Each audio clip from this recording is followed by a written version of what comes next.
का महत्व है। प्रयागराज में प्राचीन समय में एक छोटा सा प्रसंग आपके समक्ष रखता हूं। प्रयागराज में कवि सम्मेलन चल रहा था। प्राचीन समय में सूर्यकांत त्रिपाठी निराला जी कविता पाठ कर रहे थे और सामने केवल एक ही श्रोता बैठ के कविता सुन रहा था, लेकिन निराला जी ने पूरी तल्लीनता से उनको कविता सुनाई और कविता सुनाने के बाद उससे जाकर बोले, महोदय जब सारे लोग अपने घर चले गए तो केवल आप बैठ के कविता क्यों सुन रहे थे? तब उस श्रोता ने कहा कि अगर आप जैसे महाकवि कविता पाठ करें तो एक रात क्या, मैं पूरी जिंदगी आपको सुन सकता हूं। उसके बाद उस श्रोता ने निराला जी से कहा कि निराला जी आप ये बताइए कि जब सब चले गए मैं अकेले बचा तो आप कविता सुनाना बंद कर सकते थे, लेकिन आपने क्यों कविता सुनाई? तब निराला जी ने जवाब दिया, कवि और कविता का उद्देश्य होता है समाज में बदलाव लाना, परिवर्तन लाना, और मैं विश्वास करता हूं कि समाज में इनकलाब लाने के लिए एक आदमी काफी होता है जो मेरे सामने बैठा हुआ है। तो आप सब श्रोता हमारे समक्ष बैठे हैं समाज में बदलाव लाने के लिए, परिवर्तन लाने के लिए। मैं चाहता हूं अपने सम्मान में एक बार आप सब जोरदार तालियां बजाएं। इस कवि सम्मेलन को हम प्रारंभ करेंगे। आदरणीय शरद मामा बढ़िया संचालन करत रही। हालांकि मामा मन के इतिहास बहुत खराब है देश में। हाँ, मतलब मामा के बात कहे जाए तो आदमी कंस मामा, शकुनी मामा, कोई ढंग के मामा के आज तक वर्णन नहीं हुए है। लेकिन भाई महाराज जी, मैं विशेष रूप से आभार व्यक्त करता हूं, आपने मन संचालन किया, इस कार्यक्रम को बनाए रखा। और अभी भी आप सब ऐसे बैठे हुए हैं। कवि सम्मेलन में देखा था, ऐसे लगते नहीं है कवि सम्मेलन सुने आए हैं। मामा ऐसी तो ऐसे लगा थे जैसे सब कोई बागेश्वर धाम में समस्या लेके आए हुए हैं। ये कवि सम्मेलन आप हंसिए। किसी बड़े शायर ने कहा है कि जिसकी मस्ती जिंदा है उसकी हस्ती जिंदा है। थोड़े वाह वाह करिए एक बार। हाँ, ये लगा है, ऐसे लगा बाबा रामदेव वाला चढ़ा था। जिसकी मस्ती जिंदा है उसकी हस्ती जिंदा है, वरना आदमी जबरदस्ती जिंदा है।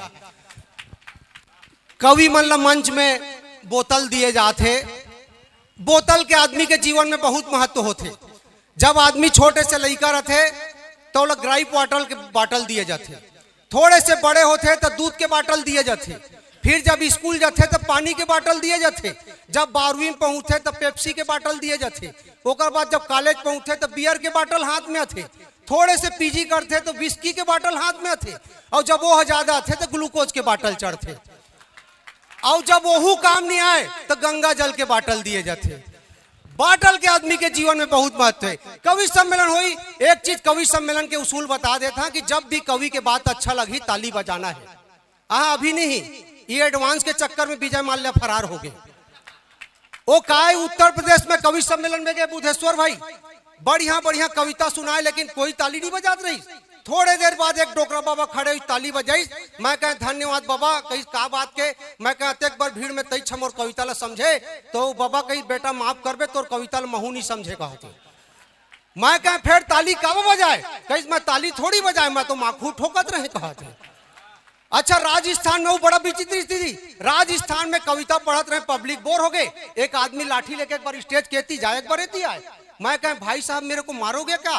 कहते नहीं, आपको क्यों मारूंगा, आप तो मेहमान हो, मैं उसको खोज रहा हूं जिसने तुमको बुलाया है कहते। ये स्थिति हो जाती। अच्छा, एक जगह कवि सम्मेलन में तो एक तो कवि गे रहे तो वहां भारी पुलिस, यहाँ तो मोला कम पुलिस दिखा थे।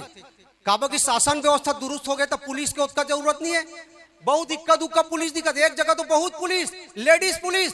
तो कवि पूछी आयोजक से, भाई साहब इतने पुलिस वाले किस लिए? कहते श्रोता मत भाग जाए इसलिए कहते। कई लेकिन लेडीज पुलिस वाले किस लिए? कई पुलिस वाले मत भाग जाए इसलिए कहते। ये स्थिति हो जाते। चलिए हम कवि समय की नाजुकता देखते हुए कवि सम्मेलन का आगाज करते हैं। सबसे पहली काव्य मन के परंपरा के अनुसार माँ शारदे के वंदना किए जाते। मैं माँ शारदे के वंदना करे कटनी से हमारे बीच पधारे हुए कवित्री प्रियंका मिश्रा आमंत्रित कर रहा था कि आए माँ शारदे को वंदना करे। आप जोरदार तालियों से उनका